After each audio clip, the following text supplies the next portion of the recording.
उन्मोचन है Subhadra portal. Subhadra portal उन्मोचन कले उपमुख्यमंत्री। 17 रु आरंभ हम राखी पूर्णिम मिलवा किस्ती। तो नहीं कौन रही संपूर्ण अपडेट आसतु जानवा वीडियो माध्यम से चलते वीडियो स्टार्ट करवा पूर्व जब आप चैनल को नुआ देखुं आम चैनल को एवं सब्सक्राइब करूँ एमती नुआ नुआ इनफर्मेटिव वीडियो देखापी। सुभद्रा पोर्टाल उन्मोचन कले उपमुख्यमंत्री प्रभाती परिडा। सुभद्रा पोर्टाल उपलब्ध हम सुभद्रार समस्त सूचना।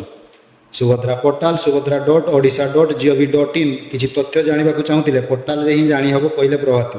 फॉर्म बंटन आरंभ हो 4 रु फॉर्म संग्रह आरंभ हो। फॉर्म पूरण कर आधार कार्ड नकल सह दाखल करेंगे।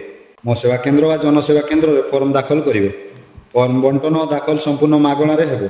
फॉर्म बंटन और दाखल संपूर्ण मागणार हेबो कहले प्रभाती। राखी पूर्णिम मिलवा किस्ती 17 रु आरंभ हो। प्रधानमंत्री जन्मदिन में निजे प्रधानमंत्री शुभारंभ करेंगे। सबु योग्य महिला को मिलवा पर्यंत यह चालू रही प्रभाती। परिवार प्रत्येक महिला को मिल सुभद्रा टंका। परिवार जदि 3 जन 4 जन महिला अच्छा तेरे समस्ते पाइबे सुभद्रा टंका। विधवा महिला व छात्रवृत्ति पाउथिबा झील भी पाइबे टंका। मानदंड पूरण करुथिबा परिवार सबु महिला पाइबे टंका। गतकाली महिला शिशु विकास विभाग पक्षर सुभद्रा गाइडलाइन जारी करा जायछि। 21 रु अधिक 60 वर्ष कम वयस्क महिला आवेदन करें। आधार कार्ड रे जन्म तारीख ग्रहण करा 2024-25 वर्ष गत जुलाई 1 सुधा बयस 21 रु ऊर्ध्व 60 रु कम। आवेदनकारी जन्म 2/7/1964 पूर्व होई नथिबो। आवेदनकारी जन्म 1/7/2003 पर होई नथिबो। 1 जुलाई 2024 सुधा 21 रु कम और 60 रु अधिक होइतिले पाइबेनी एही योजनार लाभ।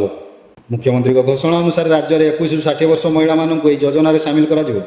अर्थात जो महिला बयस 21 रु अधिक और 60 वर्ष रु कम से योजना फायदा उठाई पारे।